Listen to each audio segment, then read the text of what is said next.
COVID-19 disproportionately hurts the elderly, obese, and poor. My recent work on COVID-19 has revealed four main conclusions. First, COVID-19 attacks those over 54. Only 1,019 people under 25 died. Second, there are four common COVID-19 related death comorbidities. 3. Those who struggle with obesity are highly vulnerable, and government policy has not helped. Fourth, the response by governments has pushed 150 million people into poverty. All the data I reveal in this research comes from traditional sources and can be accessed through hyperlinks. COVID-19 attacks those over 54. Only 1,019 people under 25 died. We start with good news. According to recently updated data, only 1,019 people under 25 died of COVID-19 since the beginning of 2020. This group accounted for about 0.2% of all COVID-19 deaths in the U.S. Another 39,888 died within the age range of 25 to 54. This means that about 93% of all COVID-19 deaths were over 55. 58% were over 74 years old. Again, the good news is that COVID-19 is not killing young people. 4 common COVID-19 related death comorbidities. According to the Oxford Dictionary, comorbidity is the simultaneous presence of 2 or more diseases or medical conditions in a patient. Death certificate data provided by the CDC reveal the causes of death in addition to SARS-CoV-2. Since people could have more than one comorbidity, the percentages below do not add up to 100%. In addition to COVID-19, respiratory diseases, influenza, and pneumonia were noted on COVID-19 related death certificates 46% of the time. The next most common was a respiratory failure, which was mentioned 38% of the time. The next most significant comorbidity was hypertensive diseases, which are within the circulatory diseases group. Hypertension appeared on death certificates 20% of the time. The fourth most common comorbidity was diabetes, which occurred 16% of the time. Another research paper published in February 2021 showed that hypertension, obesity, and diabetes were the most prevalent comorbidities in COVID-19 patients. They also highlighted that cancer, chronic kidney diseases, diabetes, and hypertension were independently associated with mortality in COVID-19 patients. Finally, they found that chronic kidney disease was the most prominent comorbidity leading to death. The CDC has been updating its guidance related to comorbidities, which currently shows that the most common comorbidities were hypertension at 47%, hyperlipidemia, high levels of lipids, fats, cholesterol, or triglycerides circulating in the blood, at 29%, diabetes at 28%, and chronic pulmonary disease 16%. Obese are highly vulnerable and government policy has not helped. What is obesity? According to Wikipedia, obesity is a medical condition in which excess body fat has accumulated to the extent that it may have a negative effect on health. It is correlated with various diseases and conditions, particularly cardiovascular diseases, type 2 diabetes, obstructive sleep apnea, certain types of cancer, and osteoarthritis. There have also been links found between obesity and depression.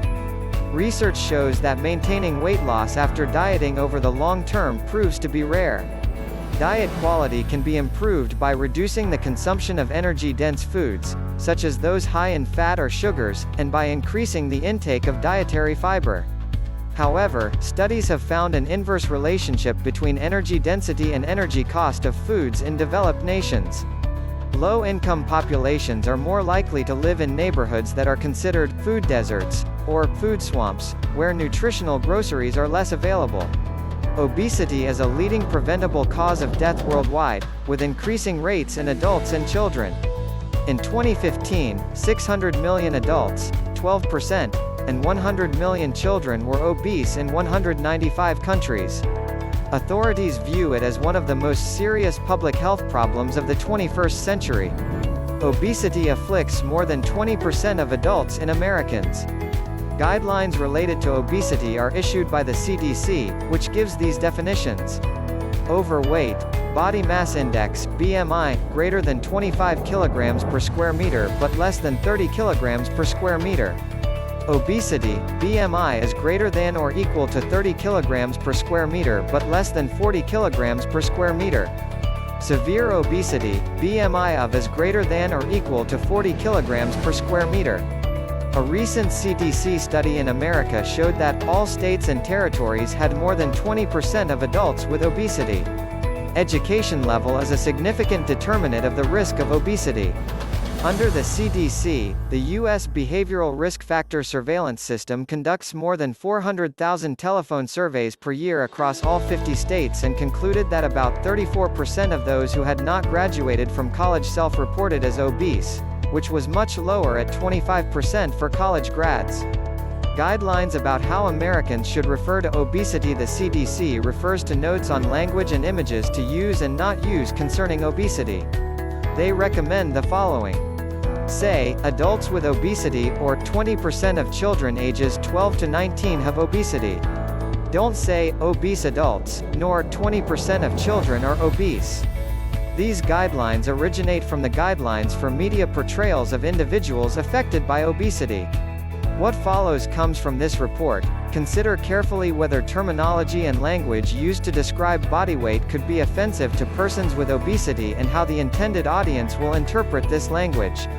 Avoid using potentially pejorative adjectives or adverbs when describing people who are affected by excess weight or obesity and language that implies moral judgments or character flaws of this population. Early on, governments knew the relationship between COVID-19 death and obesity. In July 2020, the UK Gov issued a press release that highlighted a research study that found that for people with a BMI of 35 to 40, the risk of death from COVID-19 increases by 40%, and those with a BMI over 40 by 90%, compared to those not living with obesity. Other data found that in intensive care units, 7.9% of critically ill patients with COVID-19 had a BMI over 40 compared with 2.9% of the general population. Almost two-thirds, 63%, of adults in England are overweight or obese, with people aged 55 to 74, those living in deprived areas, and certain Black, Asian, and minority ethnic groups more severely affected. In the U.S. in August 2020, a meta-study of peer-reviewed papers found that people with obesity who contracted SARS-CoV-2 were 113% more likely than people of healthy weight to land in the hospital, 74% more likely to be admitted to an ICU, and 48% more likely to die. Italy was an early warning about the deadliness of COVID-19. Wikipedia reveals that COVID-19 spread to Italy on the 31st of January 2020, with the first deaths on the 22nd of February. By the beginning of March, the virus had spread to all regions of Italy. Economic shutdown meant less exercise and more energy-dense, red, fattening, foods. One study reviewed the impact of the breakdown of supply chains. This breakdown limited access to fresh foods, leading to an abundance of processed and ultra-processed foods, which are energy-dense and contain saturated fat, sodium, and sugar. Ultra-processed foods have previously been found to be directly linked to obesity and adverse health outcomes. Due to the low cost of ultra-processed food, this supply chain breakdown hit the population's lower income segments hardest. Lockdowns reduced the walking and exercise time of adults, causing a rise in obesity. Reduced energy expenditures and increased ultra-processed foods have likely contributed to significant weight gain. To make matters worse, health professionals previously know that individuals with obesity are likely to face reductions in vaccines' effectiveness through mechanisms similar to those responsible for greater primary infection risk. Government shelter-in-place orders cost about 7 kilograms of permanent weight gain. A recent study showed that the cost of complying with the U.S. government's shelter-in-place (SIP) orders was a steady weight gain of 0.27 kilograms, 0.6 pounds, every 10 days, irrespective of geographic location or comorbidities of the subjects studied. This translates into about 0.7 kilograms, 1.5 pounds, of weight gain every month, which means that this policy alone could have caused the average American to gain about 7 kilograms, 15 pounds. Additional research shows that this weight gain is likely to be permanent. Obesity is deadly. One study showed that before the pandemic, around 2.8 million people worldwide died each year because of being overweight, from conditions that stem from it, including heart disease, stroke, and diabetes. COVID-19 deaths per million were 10x higher in above-average obesity countries. We accessed World Health Organization's data on obesity and COVID-19 disease data from Wikipedia to rank 171 countries on these two measures. We split the list of countries in half. Of the 85 countries with below-average obesity rates, the lowest were Vietnam, Bangladesh, Cambodia, India, Nepal, and Japan. Of the 86 countries with the highest obesity, the worst were United States, Jordan, Saudi Arabia, Turkey, and Egypt. The table below shows that above-average countries had 9x more cases per 1 million people and 10x more deaths per 1 million people. The death rate for those infected was only slightly higher, possibly because those who got COVID-19 in the below-average obesity countries were the rare obese citizens. A widely available study shows a clear link between obesity and death from COVID-19. Don't take my word for it. A recent study from the World Obesity Federation also found that COVID-19 death rates are 10 times higher in countries where more than half of the adult population is classified as overweight. Of the 2.5 million COVID-19 deaths reported by the end of February 2021, 2.2 million were in countries where over half the population is classified as overweight, defined as a body mass index above 25. The report found linear correlations between a country's COVID-19 mortality and the proportion of overweight adults. They also found that not a single nation with less than 40% of the population overweight had high death rates, and no country with a high death rate had less than 50% of their population overweight. The report highlighted that 68% of the U.S. population was overweight compared to only 18% in Vietnam. A November 2020 paper referenced 22 previously published peer-reviewed articles linking obesity and its impact on COVID-19 outcomes. It concluded that obesity had a substantial effect on risk related to COVID-19. The paper recommended that obese patients receive more aggressive preventative measures. Why are the obese so vulnerable to COVID-19?